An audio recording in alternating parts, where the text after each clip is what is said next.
Donc, après le théorème, on dirait simplement que l'écriture Z égale à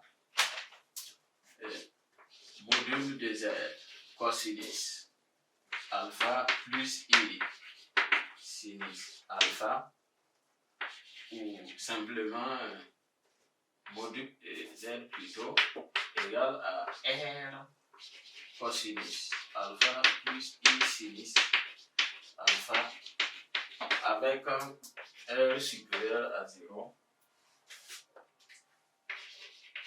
est appelé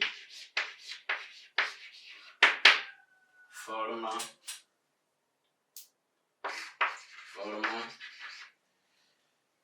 trigonométrique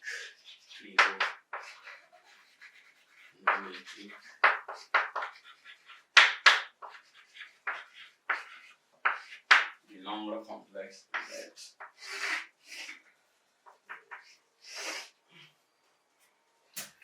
Donc, à trouver R ou bien le module de Z et l'angle alpha qui n'est rien d'autre que son argument. Donc, si j'arrive à trouver le module et comment on appelle ça, le module et l'argument, c'est une question de forme, il suffit de l'emplacer chacun à sa place et j'ai fini d'écrire le nombre complexe sous forme trigonométrique. Alors, il faut dire que parfois, on note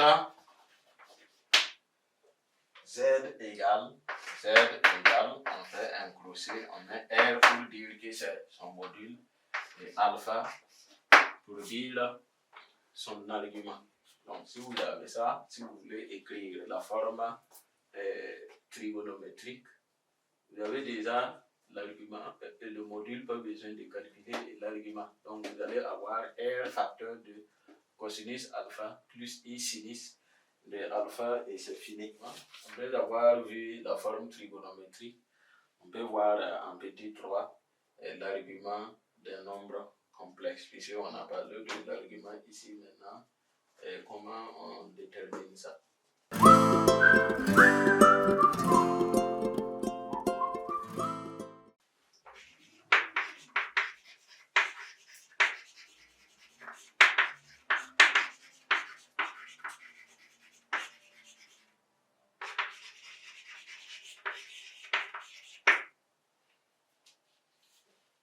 On dira soit Z, un nombre complexe.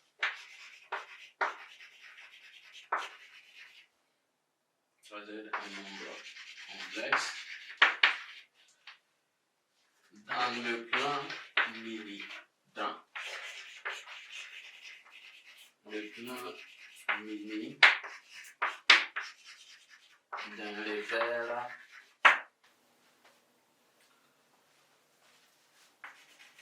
OIV. OIV. Donc, on appelle argument de Z,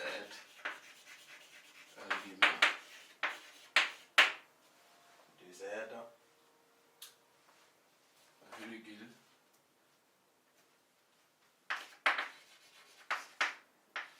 toute mesure de l'angle orienté I, l'angle orienté I, O, M. Donc l'argument n'est rien d'autre qu'un angle en géométrie. Donc, quand on dit un argument sur le plan complexe, ça correspond à un angle géométrique. Quand on dit aussi un angle orienté, ça correspond à un argument d'un nombre complexe. Tout simplement. On écrit, on note d'abord, arga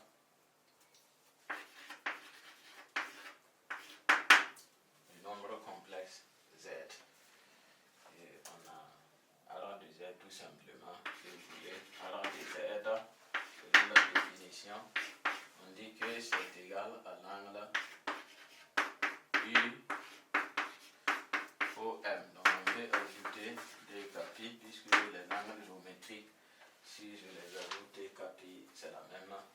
Je trouve le même angle. 4 éléments des Z.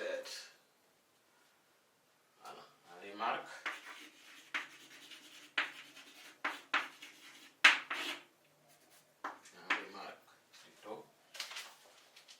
Qu'est-ce qu'on dira? On dira que si alpha et alpha prime par exemple sont deux arguments d'un même nombre complexe, alors les deux sont les mêmes. Si bien sûr modulo les deux capis, donc on dira si alpha et alpha prime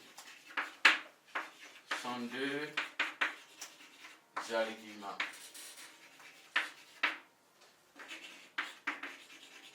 d'un nombre complexe Z, alors on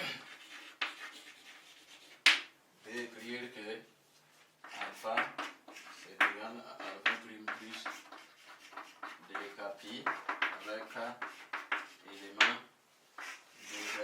Il n'y a pas de problème. Lorsque vous cherchez l'argument, vous pouvez trouver sur des valeurs différentes, mais ça correspond au même argument. Donc il faudrait chercher la mesure principale de votre angle pour trouver le même argument pour le nombre complexe Z. En conséquence,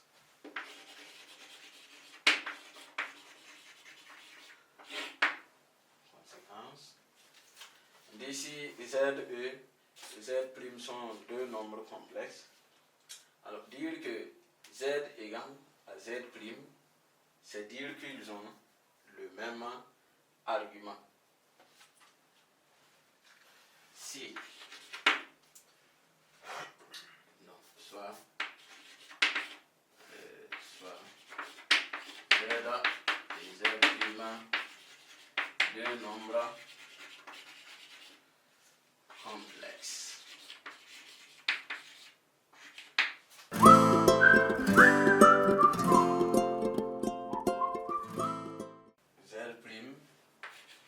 Si les modules, on va parler aussi des modules, module de Z égale à celui de Z' et l'argument de Z égale à celui de Z'. Donc si deux nombres complexes sont les mêmes, alors ils ont le même module et le même argument. Donc, ici je vais ajouter plus des capis K éléments de Z, puisque ce sont des angles géométriques. La propriété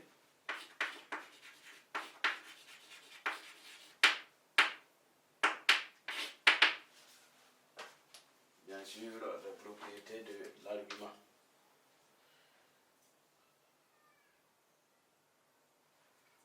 On ira pour tout nombre complexe.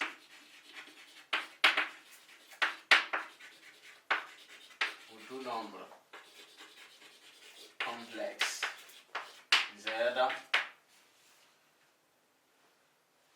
et tout réel strictement positif bêta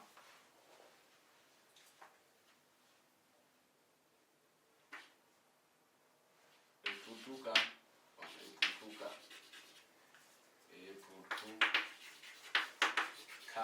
élément de Z, on a. Quelles sont les propriétés de l'argument? Donc l'argument du conjugué de Z, ça fait tout simplement moins l'argument de Z plus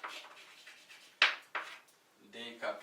Donc l'argument du conjugué ça fait l'opposé de l'argument de Z. Maintenant, l'argument de l'opposé de Z, ça donne quoi? Ça donne pi plus l'argument de Z plus dkp. L'argument de alpha Z, non, ici, je dis alpha, c'est bêta. L'argument de bêta Z, qu'est-ce qu'on a dit? On a dit bêta est strictement positif. Ça va donner tout simplement argument de Z plus de Kpi, puisque bêta positif. Ensuite, l'argument de moins bêta Z, ça fait tout simplement pi plus l'argument de Z plus les 2K pi. Donc, alors ici, il faut faire la part des choses. On a dit ici que notre bêta est strictement positif. Donc, ce qui fait que, alors si c'est moins, donc, bon, on peut expliquer avec ce qui est là ici. Par exemple, notre bêta c'est moins 1. Donc, ce qui fait que ça fait pi. Donc, bêta étant un nombre strictement positif, c'est sûr que moins bêta est négatif. Et donc, on retrouve la même chose. Maintenant, si bêta est positif, on retrouve tout simplement l'argument de Z plus les D Kpi. On va voir maintenant le théorème sur les arguments.